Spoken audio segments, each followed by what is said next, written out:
لیکن جناب نماز میں اگر آپ نے نبی اکرم صلی اللہ علیہ وسلم کی ذات پر درود و سلام نہیں پڑھیں گے، جب تک اس عمل کو آپ انجام نہیں دیں گے آپ کی نماز مکمل ہی نہیں ہوگی۔ ہم عبادت اگرچہ اللہ تبارک و تعالیٰ کی کرتے ہیں، لیکن ہم مصطفیٰ جان رحمت صلی اللہ علیہ وسلم کے حکم کی بھی پابندی کرتے ہیں، اور اللہ تبارک و تعالیٰ نے خود ارشاد فرمایا ہے کہ اگر تم مجھ کو راضی کرنا چاہتے ہو، مجھ کو خوش کرنا چاہتے ہو، مجھ سے کچھ حاصل کرنا چاہتے ہو تو میرے محبوب سے محبت کرو۔ قل ان کنتم تحبون اللہ فاتبعونی۔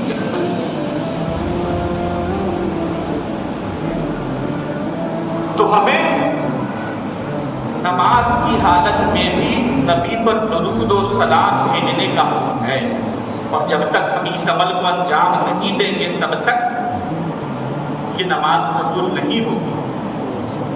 اور درود ہی وہ واحد عمل ہے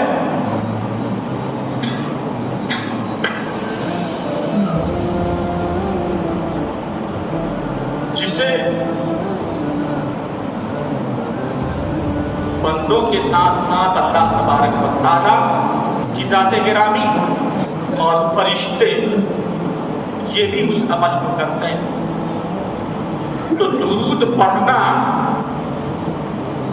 صرف ایک حکم کی تعمیل ہی نہیں ہے، بلکہ اللہ کی سنت بھی، فرشتوں کی سنت بھی ہے۔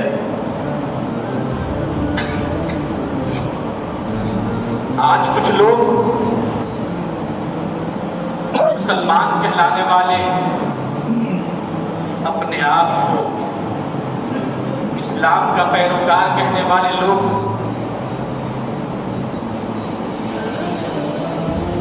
نگر نگر ڈگر ڈگر گھوم گھوم کر کے خوب نمازیں پڑھتے ہیں، اور وہ بھی نماز کی حالت میں نبی پر درود و سلام پڑھتے ہیں۔ تحیات تو پڑھتے ہی ہیں، اس کے بغیر تو چارہ ہی نہیں ہے۔ اب ذرا سوچئے کہ جیسے ہم کسی کا نام لیتے ہیں اس کا چہرہ ہمارے پردے ذہن پہ ابھر جاتا ہے۔ جب کسی کا تذکرہ کرتے ہیں تو اس کا چہرہ ہمارے دل و دماغ میں آ جاتا ہے۔ اب جب ہم نبی اکرم صلی اللہ علیہ وسلم پہ درود و سلام پڑھیں گے تو ایک سراپائے مبارک ہمارے ذہن میں آ جاتا ہے، ایک ذات گرامی ہمارے ذہن کے پردے پر نظر آنے لگتی ہے، اور یہ فطری عمل ہے، اس سے کوئی چھٹکارا نہیں حاصل کر سکتا۔ اس کے بعد میں کوئی یہ کہتا ہے کہ نماز کی حالت میں اگر نبی اکرم صلی اللہ علیہ وسلم کا خیال آ جائے معاذ اللہ تو وہ جانوروں کے خیال سے بدتر ہے، معاذ اللہ۔ ایسے لوگ بتاؤ ذرا مسلمان کہلانے کے حقدار ہیں؟ ارے جو عمل اللہ تبارک و تعالیٰ ہم سے نماز کی حالت میں کرا رہا ہے، اگر اسی عمل کو ہم نماز کے باہر کر لیں گے تو وہ شرک کیسے ہو گیا؟ درود و سلام ہم نماز میں پڑھ رہے ہیں نبی پر، اچھا اس میں بھی ایک لفظ ہے، کچھ لوگ کہتے ہیں نا کہ نبی تو مت کر مٹی کو مل گئے، معاذ اللہ۔ درود و سلام جب نماز میں پڑھتے ہیں تو السلام علیکہ کہتے ہیں، عربی کا قاعدہ ہے کہ یہ موجودہ کے لیے استعمال ہوتا ہے، پریزنٹ کے لیے استعمال ہوتا ہے۔ السلام علیکہ، آپ پر۔ اب ذرا سوچئے جب آپ ہمارے سامنے نہیں ہیں یا آپ موجود نہیں ہیں تو کیسے آپ کہیں گے؟ پھر تو وہ کہیں گے، فلاں صاحب کہیں گے، یہ صاحب وہ صاحب کہیں گے، لیکن علیکہ ہم کہتے ہیں، یعنی کہ حضور وہاں موجود ہے، سامنے موجود ہے، نہ صرف موجود ہے بلکہ سامنے موجود ہے، اور ہمارے درود و سلام کو سماعت فرما رہے ہیں۔ یہ بہت عام سی بات ہے، سمجھ میں آنے والی نبی اکرم صلی اللہ علیہ وسلم کی محبت دل میں نہیں ہے تو آپ لاکھ نماز پڑھیں گے، لاکھ زکات دیں گے، لاکھ روزے رکھیں گے، حج کریں گے، لیکن یہ کوئی چیزیں آپ کو کام آنے والی نہیں ہے، کیونکہ حضور اکرم صلی اللہ علیہ وسلم کی محبت ہی آپ کے دل میں نہیں ہے۔ تو جب آپ کے دل میں نبی اکرم صلی اللہ علیہ وسلم کی محبت ہی نہیں ہے تو آپ مسلمان کب ہو گئے؟ اس وقت تک ایمان مکمل نہیں ہو سکتا ہے جب تک ہم حضور اکرم صلی اللہ علیہ وسلم کی محبت اپنے دل میں جاگتے ہیں۔ تو حضور اکرم صلی اللہ علیہ وسلم پر درود و سلام پڑھنے کا جو حکم اللہ تبارک و تعالیٰ نے فرمایا ہے، تو ہم جب نبی اکرم صلی اللہ علیہ وسلم پر درود و سلام کا نذرانہ پیش کر رہے ہوتے ہیں تو اللہ تبارک و تعالیٰ کی ہم سنت بھی ادا کر رہے ہوتے ہیں، فرشتے کی سنت بھی ادا کر رہے ہوتے ہیں، اور ساتھ میں اللہ تبارک و تعالیٰ کی تعظیم بھی کر رہے ہوتے ہیں۔ جہاں اتنی چیزیں موجود ہوں، کیا وہ عمل شرک ہو سکتا ہے؟ کیا وہ عمل ناجائز و حرام ہو سکتا ہے؟ اور اگر ہم اس عمل کو کر رہے ہیں اور نبی کا خیال ہمارے ذہن و فکر میں چھا جاتا ہے تو کیا یہ شرک ہو سکتا ہے؟ کیا وہ اس نبی کا خیال جانوروں اور دیگر مکروہات کے خیالات سے بہتر بدتر ہے؟ اور اگر کوئی ایسا خیال کر رہا ہے مسلمانوں کو، ایسا عقیدہ اگر کسی کا ہے مسلمانوں کو ذرا سوچو اس کی اپنی کیا حالت ہو سکتی ہے؟ کیا وہ کسی کے سامنے کسی کے نزدیک مسلمان ہو سکتا ہے؟ جو مدار ایمان ہے، جو جان ایمان ہے، ان کے بارے میں یہ خیال ہو سکتا ہے کیا؟ ذرا سوچو، تمہارے بارے میں کوئی اگر کہہ دے کہ تمہارے خیال سے تو بہتر یہ ہے کہ گدھے کا خیال آ جائے، ذرا سوچو اگر ہم کو کوئی کہہ دے کہ تمہارے باپ کے خیال سے تو بہتر یہ ہے کہ فلاں کتے کا خیال آ جائے، ذرا سوچو مسلمانوں، اپنے دل میں ہاتھ رکھ کر کے سوچو، کیا ہم یہ گوارا کر سکتے ہیں؟ ہماری محبت گوارا کر سکتی ہے کہ کوئی ہمارے باپ کے بارے میں اس طریقے کا جملہ استعمال کرے؟ لیکن ہم کیسے مسلمان ہیں کہ ہم اپنے نبی کی شان میں ایسا جملہ استعمال کرتے ہیں، مصطفیٰ جان رحمت کی شان میں ایسا جملہ استعمال کرتے ہیں، اور ہم برداشت بھی کر لیتے ہیں، ان سے رشتہ داریاں نکالتے ہیں؟ ایسے لوگوں سے حکم یہ ہے کہ جو نبی کا گستاخ ہو اس سے دور ہو جاؤ، دودھ کی مکھی کی طرح نکال کر کے اس کو اپنے سے دور کر دو، پھینک دو اسے، کیونکہ وہ صرف شکل کے اعتبار سے مسلمان ہے، ظاہر کے طور پر مسلمان ہے، حقیقت میں اس کا اسلام سے کوئی واسطہ نہیں۔ اللہ تبارک و تعالیٰ ہمیں اور آپ کو صراط مستقیم پہ چلنے کی توفیق رفیق عطا فرمائے، اور مصطفیٰ جان رحمت صلی اللہ علیہ وسلم کی محبت ہمارے دلوں میں بسا دے، تاکہ ہم آپ کی محبت ہمیشہ ہمارے ذہن و فکر میں طاری رہے۔ جب ہم نبی اکرم صلی اللہ علیہ وسلم پر نماز کی حالت میں درود و سلام پڑھ رہے ہوں، یا خارج میں کسی مجلس میں درود و سلام کا نذرانہ حضور کی بارگاہ میں پیش کر رہے ہوں، تو آپ کا چہرہ زیبا ہماری ذہن و فکر میں چھایا ہوا ہو، یہی ہماری نجات کے لیے کافی ہے۔ کہنے سننے میں اگر کسی قسم کی خامی حقیق اور غلطی ہوگی تو اللہ معاف فرمائے۔ وآخر دعوانا ان الحمد للہ رب العالمین۔